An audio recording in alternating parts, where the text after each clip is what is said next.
ভাবি, আমার green colour জামাটা খুঁজে পাচ্ছি না, একটু খুঁজে দাও না প্লিজ।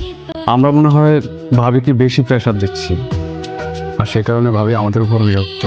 মা, ভাবি ভাইয়ের একটা পছন্দের টি শার্ট নষ্ট করে ফেলেছে। বৌমা, তুমি কাছে কিভাবে করলে?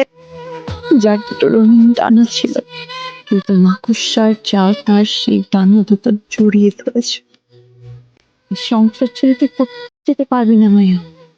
এই সংসারের মায়া তুই ধীরে ধীরে ক্ষয় হয়ে যাবি। এই বৌমা, বৌমা থাকো কোথায়? তোমার শাশুড়ির শরীর খুব খারাপ, অনেক জ্বর।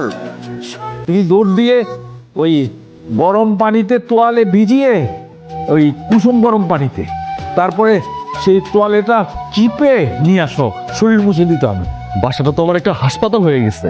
তোমার জ্বর, মায়ের জ্বর, সবাই এরকম জ্বর হলে কাজ করবো কে করবে? আমি আরো কত আশা নিয়ে তোমার জন্য গিফট নিয়ে আসলাম, এসে দেখি তুমি এইভাবে পড়ে আসছো। বেঁচে আছি এটাই তো অনেক কিছু। তোমার জন্য আমি একটা ডায়মন্ড রিং নিয়ে আসছি। তুমি এখানে কেন আসছো? আমার ভাইয়ের ঘরে কি আসতে আমার পারমিশন লাগবে? তোমার ভাইয়ের ভেতরে বলে কি যখন তখন ঢুকে যাবা? প্রাইভেসি বলতে কিছু নেই? এইটুকুতে শিক্ষা পাওনি? আমি সোমাকে বলেছি রিংটা এখানে রেখে এখনই বেরিয়ে যেতে, ও এখন এখানে দাঁড়িয়ে আছে কেন? ভাবি, তোমার ছোট লোকটি ভাবটা তুমি এতদিনে বের করলে? কি কি বললে শুনতে পাইনি, একটু কাছে এসে বলো তো। আমি বলেছি তোমার ছোট লোকটি ভাবটা তুমি এতদিনে প্রকাশ করো ভাবি, সাহসটা একটু বেশি হয়ে গেল না? না, সাহসটা অনেক দেরিতে বাড়ছে। তোমাকে আর সোমাকে অনেক আগে থেকে আমার শাসন করা উচিত। তুমি মায়ের সাথে তর্ক করছো? না, আমি শুধু মায়ের সাথে তর্ক করছি না, আজকে তর্কটা আমার সবার সাথে। মায়া, ধমক ধমক দিচ্ছ? তোমার এখন এই ধমকটা না ধরাই না। তুমি আমার স্বামী বলে কি ভেবেছো? তুমি আমার মাথা কিনে খেয়েছো? দেখছো দেখছো কেমন ছোট লোকের মতো কথা বলছে? ভাবতেছেন আমার কোনো অনুভূতি নাই? আমি অনুভূতিহীন একটা রোবট। আমাকে যা বলবেন, যখন যা বলবেন, আমার সব কিছু করতে হবে। আমার কোনো শখ আহ্লাদ থাকবে না, আমার কোনো অনুভূতি থাকবে না। আমি অসুস্থ হতে পারবো না, কারণ কারণ আমি এই বাড়ির বউ নেই। সংসার, এটা আমার সংসার। সংসার নামক একটা সফটওয়্যার আমার মাথার মধ্যে ইনস্টল করে দেওয়া হয়েছে, কারণ আমি সংসার ছেড়ে তো যেতেই পারবো না।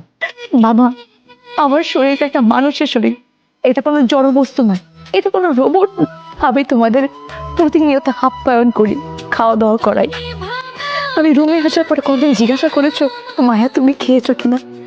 বোমা, আমরা আমাদের কি বুঝতে পেরেছি, আমাদেরকে লজ্জা দিও না মা। আমি এই সংসার ছেড়ে যাই না কেন মা জানেন? মায়া, সংসারের মায়া। আমি যতই কষ্ট পাই না কেন, আমি যে সংসারের মায়া আটকে গেছি না, আমি রোজ ভাবি আজকে হয়তো বা আপনারা আমাকে বুঝতে শিখবে, কিন্তু আপনাদের সেই শিক্ষাটা আর হয় না। আমি তো চলে গেলে আপনারা কষ্ট পাবেন, তাই যতদিন বেঁচে আছি আমি এই সংসারে থেকে যাব। ভাবি, আমি কিন্তু তোমার কাছে নুডলস বানিয়ে খাও। আমি কাল থেকে আমাকে বিরিয়ানি বানিয়ে খাবো। প্রমিস।